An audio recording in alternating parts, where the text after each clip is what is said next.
Last week recipe video में मैं लीला मरचानी सुकवणी बतावी हती तो घणा व्यूअर्से एवुं कह्युं के अलग अलग शाकभाजीनी सुकवणी केम करवी ने ते पण बतावो। तो चालो आज आपणे साइड डिश तरीके जमवामां स्वाद वधारीने तेवी अलग अलग शाकभाजीमां भींडा अने कड़वा कारेलानी सुकवणी करी आखा वर्ष माटे साचववानी रीत बतावुं।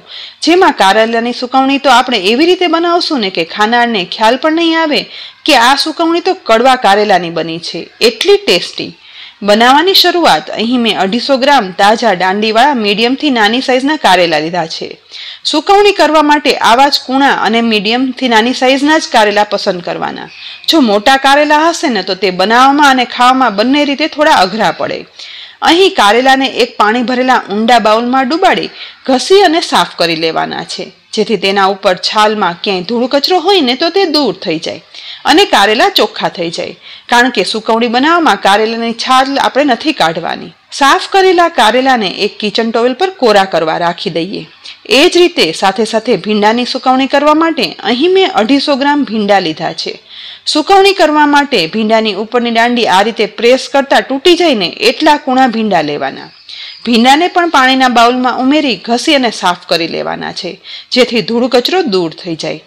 સાફ કરેલા ભીંડાને પણ પાણીમાંથી નીતારી કિચન ટોવેલ પર ફેલાવી અને કોરા થવા રાખી દઈએ। હવે એક એક ભીંડાને લઈ અને નેપકિન વડે લૂછી નાખવાનો છે, જેથી ઉપરથી પાણીનો ભાગ દૂર થઈ જાય। બધા ભીંડાને લૂછી લીધા પછી એક ડીશમાં ઉમેરી દઈશું। એ પછી ભીંડાની સુકવણી કરવા માટે ભીંડો હાથમાં લઈ તેની આગળ અને પાછળ ડીટીયાનો ભાગ છે ને તે ચપ્પુ વડે અલગ કરી લેવાનો અને એ પછી આ રીતે ચપ્પુથી જ ઊભો કટ લગાવી અને ભીંડાના 2 ઊભા ટુકડા કરી લેવાના, જેને એક બાઉલમાં ઉમેરતા જઈશું। અહીં જો ભીંડાના 2 ને બદલે 4 ટુકડા કરવા હોય ને તો પણ કરી શકાય અને તેની સુકવણી પણ કરી શકાય છે, પરંતુ આ સુકવણી સુકાયા પછી બહુ જ પતલી બનશે। પસંદગી પ્રમાણે બધો ભીંડો સમારી અને તૈયાર કરી લેવાનો। અહીં તમે જોઈ શકો છો કે મેં ભીંડાની આવી ઊભી 3 સ્લાઇસ પણ કરી છે। બસ આ રીતે ભીંડાની સ્લાઇસ થઈ જાય ને એ પછી સુકવણી કરવા માટે કરેલી ભીંડાની સ્લાઇસમાં 1.5 ટીસ્પૂન મીઠું ઉમેરશું અને સાથે અડધી ટીસ્પૂન હળદર પાવડર ઉમેરવાનો। સાથે સાથે અડધું અડધું કરી ટોટલ 1 લીંબુનો રસ પણ સમારેલા ભીંડામાં ઉપરથી નીચોવી દેવાનો। સુકવણી બનાવતા પહેલા ભીંડા ઉપર આ રીતે હળદર, મીઠું અને સાથે લીંબુનો રસ ઉમેરવાથી સમારેલો ભીંડો સુકાયા પછી જરા પણ કાળો નહીં પડે અને કલરમાં ઉજળો સરસ જળવાઈ રહેશે। બધું મિક્સ કર્યા પછી એકદમ વ્યવસ્થિત હળદર, મીઠું અને લીંબુ ભીંડા પર ચડી જાય ને એ પછી આ બાઉલને ઢાંકણ ઢાંકી 2 કલાક માટે એમ જ રાખી દેવાના। બીજી સાઈડ કારેલા પણ સાવ કોરા થઈ ગયા છે, તો તેને ચોપર સ્ટેન્ડ પર રાખ્યા પછી એક કારેલાને લઈ તેની આગળ પાછળની દાંડીનો ભાગ કાઢી લઈશું। એ પછી ચોપર સ્ટેન્ડ પર આ રીતે રાખી ધારદાર ચપ્પુ વડે કારેલાની ઊભી સ્લાઇસ કરવાની છે। ક્યારેક આ કારેલાની અંદર કઠણ બીજ હોય ને તો પણ સુકવણી બનાવવામાં જરાય પ્રોબ્લેમ નહીં થાય। અહીં કારેલામાંથી બીજ અલગ કરવાની કે પછી છાલ ઉખાડવાની કોઈ જરૂર નથી। છાલ સહિત જ આ સુકવણી એકદમ સ્વાદમાં સરસ લાગે છે।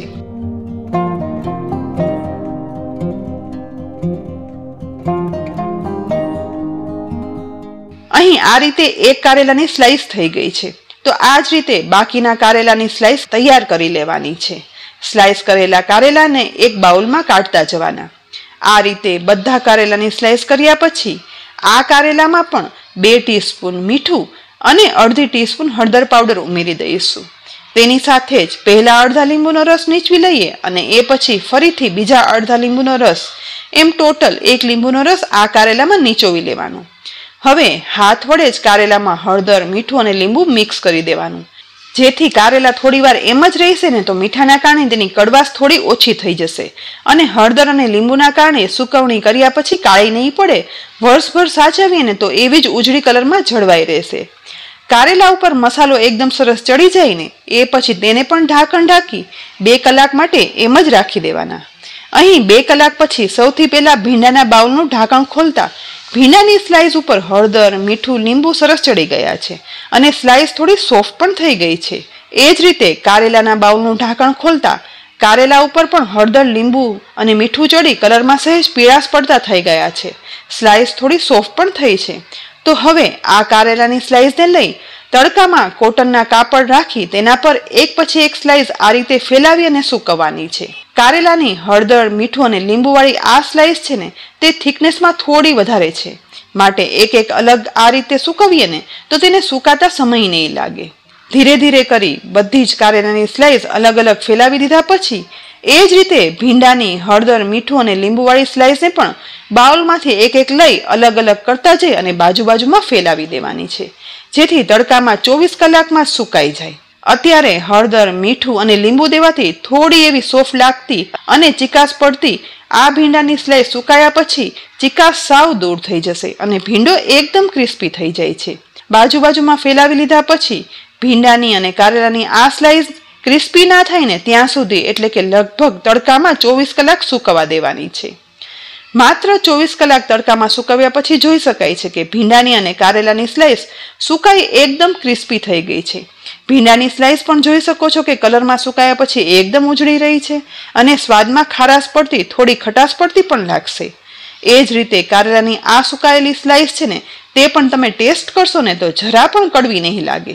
તો કોઈ પણ એરટાઇટ કન્ટેનરમાં આ રીતે સૌથી પહેલા ભીંડાની બનાવેલી સુકવણી છે ને તે ભરી દેવાની અને એ પછી એરટાઇટ ડબ્બો પેક કરી અને રાખી દો ને તો ફ્રીઝ વગર નોર્મલ રૂમ ટેમ્પરેચર પર ભીંડાની આ સુકવણી 1 વર્ષ સુધી એવા જ કલરની અને ક્રિસ્પી સારી રહે છે. એ જ રીતે બીજા એરટાઇટ કન્ટેનરમાં કારેલાની સુકવણી પણ ભરી દઈશું. એ પણ ભીંડાની સુકવણીની જેમ 1 વર્ષ સુધી એવી જ સારી અને ક્રિસ્પી રહેશે. સાઇડ ડિશ તરીકે વપરાતી આ સુકવણી તળીને કેવી ક્રિસ્પી બને છે ને તે પણ બતાવી દઉં. જેના માટે ગેસની મીડિયમ ફ્લેમ પર ગરમ થતા તેલમાં થોડી એવી ભીંડાની સુકવણી ઉમેરી દઈશ. માત્ર 30 સેકન્ડમાં તળાયેલી ભીંડાની સુકવણી ફૂલી અને ઉપર આવી જશે તો તેલમાંથી નિતારી અને બહાર કાઢી લઈશું. એક ડીશમાં ઉમેરી દેવાની. આ જ રીતે ફરી થોડી એવી ભીંડાની સુકવણી તેલમાં ઉમેરી તળાયેલી સુકવણીને બહાર કાઢી લેવાની. હવે સાથે સાથે કારેલાની સુકવણી પણ તળી અને જોઈ લઈએ. તો તેના માટે મીડિયમ ફ્લેમ પર ગરમ થયેલા આ તેલમાં થોડી એવી કારેલાની સુકવણી ઉમેરશું. તુરંત જ તળાઈ ઉપર આવતી ગોલ્ડન બ્રાઉન કલરની કારેલાની સુકવણી પણ એકદમ ક્રિસ્પી બની છે. તો ભીંડાની સુકવણી સાથે તેને ડીશમાં કાઢી લેવાની. આ રીતે કારેલાની સુકવણી તળાઈ ગયા પછી જોઈ શકાય છે કે કેટલી ક્રિસ્પી સુકવણી બની અને તૈયાર થઈ છે. પહેલા ભીંડાની સુકવણી ડીશમાં પીરસી લઈએ અને એ પછી ઉપરથી થોડો એવો લાલ મરચું પાવડર સ્પ્રિંકલ કરશું. એ જ રીતે મીઠું પણ સ્પ્રિંકલ કરી દેવાનું અને જમવામાં તમે પીરસો ને એટલે ભીંડાની સુકવણી ખાવાની તો ગમે ત્યારે મજા જ આવી જશે. અને જેને કારેલા ખરેખર પસંદ હોય અથવા તો ના પણ પસંદ હોય ને તે પણ કારેલાની સુકવણી પીરસી લઈ તેના ઉપર થોડું લાલ મરચું પાવડર અને મીઠું સ્પ્રિંકલ કરી અને ચાખશે ને તો ખ્યાલ પણ નહીં આવે કે આ તો કડવા કારેલાની ક્રિસ્પી સુકવણી છે. એટલી સ્વાદિષ્ટ અને ખાસ કરીને રસપુરીની આ સિઝનમાં તો થાળી સાથે આ સુકવણી ખાવાની મજા આવી જશે. તો ફ્રેન્ડ્સ, જુદા જુદા શાકભાજીમાં આજે કારેલાની સુકવણી અને ભીંડાની સુકવણી કઈ રીતે કરવાની ને એ રીત બતાવી. કોમેન્ટ બોક્સમાં લખી અને કહેજો કે કેવી લાગી. રેસીપી ઉપયોગી લાગી હોય ને તો લાઈક કરી અને શેર કરજો. સાથે જ અમારી યુટ્યુબ ચેનલ સબસ્ક્રાઈબ કરી અમારા ફેસબુક પેજને લાઈક કરી અને ફોલો કરજો, જેથી આવી અનેક ઉપયોગી રેસીપીના અપડેટ્સ તમને તુરંત જ મળે. આવતીકાલે ફરી મળશું નવી રેસીપી સાથે. ત્યાં સુધી આવજો.